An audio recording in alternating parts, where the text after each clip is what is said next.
Okay, we're live. Hello, everyone.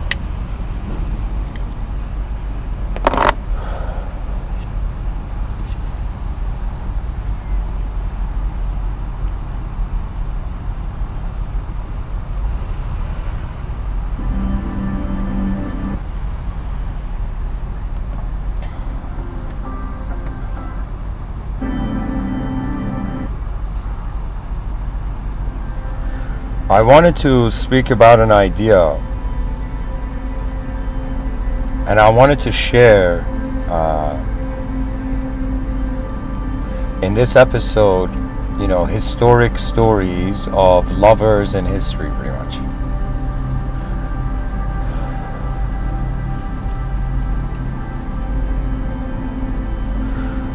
The main idea is following the question, is love analytical or spontaneous? And what is love? Let's say you're a human being and you've never heard this term love on this planet. And granted, I'm someone who, if somebody asks me, have you fallen in love in this lifetime? I will say a different opening for different openings. So I would say in some sense that when I was younger, of course, there was a sort of, I'm not talking about just man-woman sort of love. I'm talking about a love a human being can have for other species, caring for them, have love for plants, have love for the planet, have love for the universe, have love for God, have love for your society, the systems you're involved in, and all of that. But the main focus is, because I'm someone who intends to get married, I thought, why not explore this idea?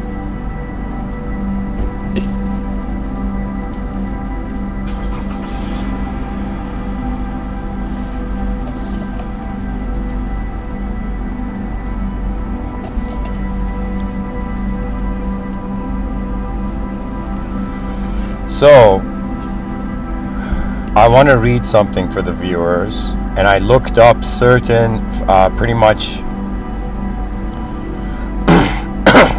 excuse me.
Sorry, guys.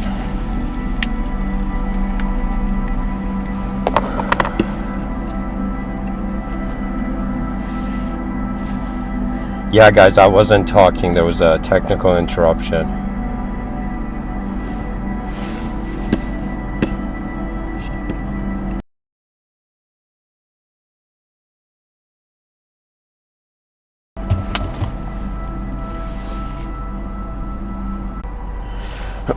We have Pyramus and Thisbe. This is a tragic love story from ancient Rome about two young lovers from neighboring houses who were forbidden to marry. They communicated through a crack in the wall between their houses and arranged to meet under a mulberry tree outside the city. When Thisbe arrived first, she saw a lioness with blood on her jaws and ran away, dropping her veil. Pyramus arrived later, saw the bloody veil, and assumed Thisbe was dead, so he killed himself with his sword. When Thisbe returned and found Pyramus dead, she also killed herself. Wow.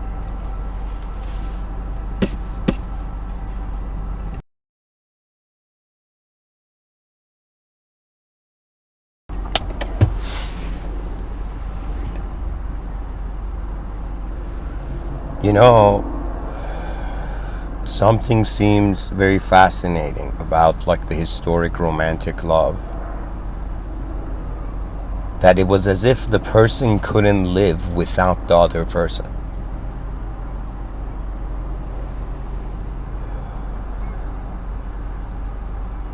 And so that connection, is it physical or non-physical? Like, what is it?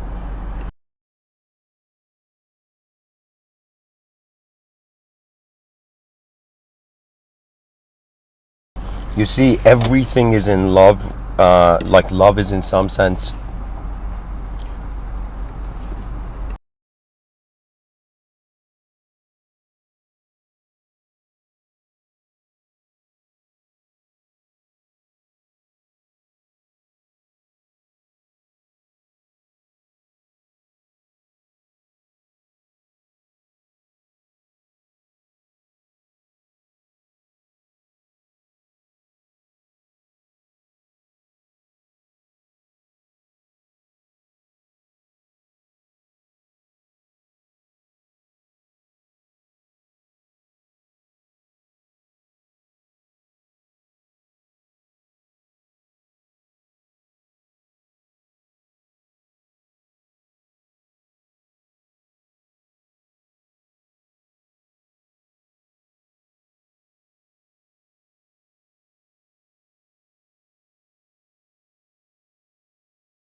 So you see, Pyramus came and saw, the veil, bloody veil, and the potential of future meaning was lost. You know. Once I had an indirect heartbreak, when I was in high school, there was this one girl, my mind had made her into some majestic, being. And I remember one day I was passing by and she spoke in a certain way where that illusion in my mind broke. Do you know what I'm saying?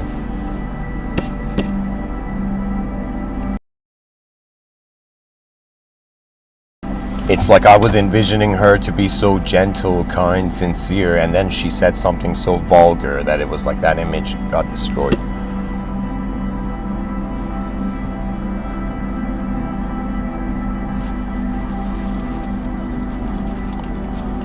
So you see, that's okay. So that's one story. There's more, guys. I've found a list here.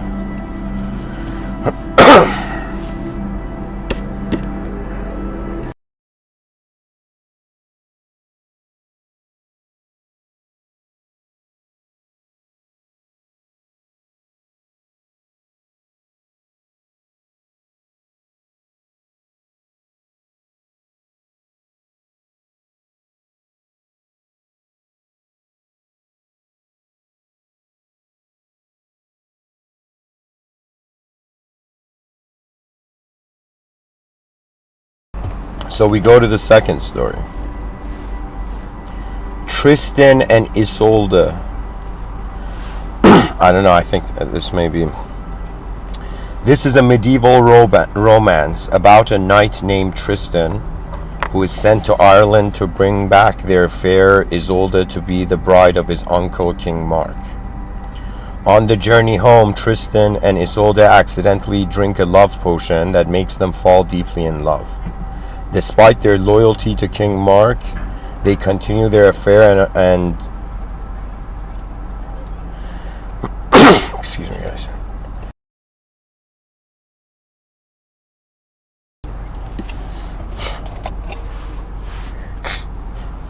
Despite their loyalty to King Mark, they continue their affair and are eventually discovered. The story ends tragically when Tristan dying of wounds from a battle and Isolde dying of a broken heart.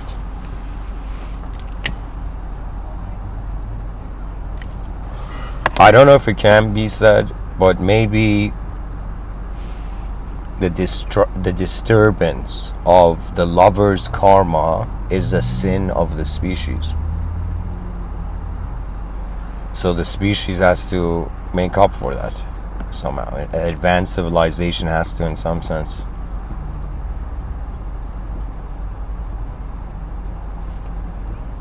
Check the blind spots.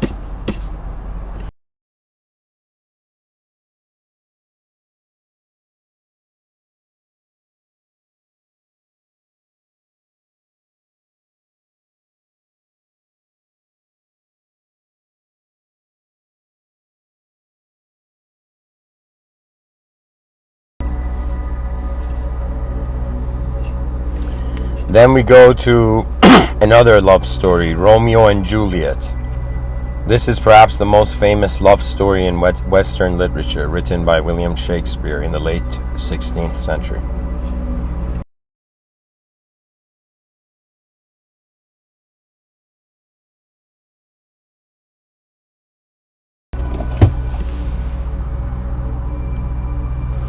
It tells the story of two young lovers from feuding families in Verona, Italy, who fall in love at first sight and secretly marry. When Romeo is banished for killing Tybalt, Juliet fakes her own death to avoid marrying another man. Romeo, believing Juliet to be truly dead, kills himself, and Juliet, upon waking and finding Romeo dead, also kills herself.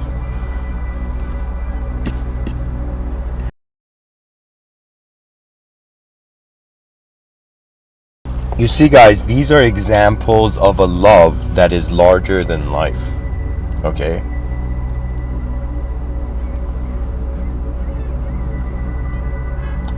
That means it's such a deep thing that the physical reality is incomplete without it.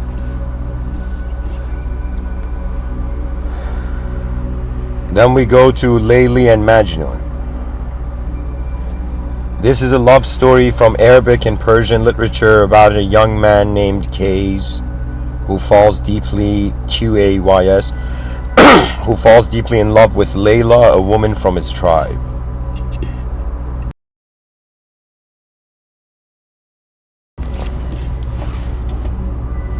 Despite his love for her, their families do not allow them to be together, and Layla is forced to marry another man. Okay, guys, I know this story, so it's not that she's forced to marry another man, it's that her father wants her to marry another man, and she is loyal to her father before any other man. Okay, that's what happens actually. Qays becomes known as Majnun, meaning possessed by the jinn, and roams the desert, writing poetry about his love for Layla. In the end, Majnun dies of grief, and Layla dies soon after. No, this is wrong. This is wrong. Okay, guys, I don't know this website I'm reading. Okay, so it's not where Majnun dies of grief and Layla dies soon after. It's wrong. Layla dies, right? And when Layla marries another man, Majnun realizes like he's bothering her. But because he is so in this divine love with her, right? It's as if he becomes possessed beyond his ego. Do you understand? His passions dehumanize him. And back in the day, this might sound weird nowadays, but back in the day there was a strange culture of interdimensional, I don't know, contact in the desert. Okay, the stories like that.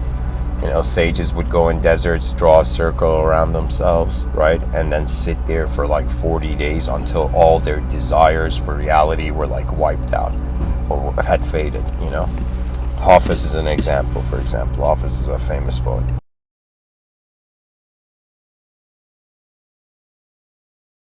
You know, I actually feel everybody in this world falls in love. Let's say everybody is in love, but what are they in love with? They're in love with where their attention is.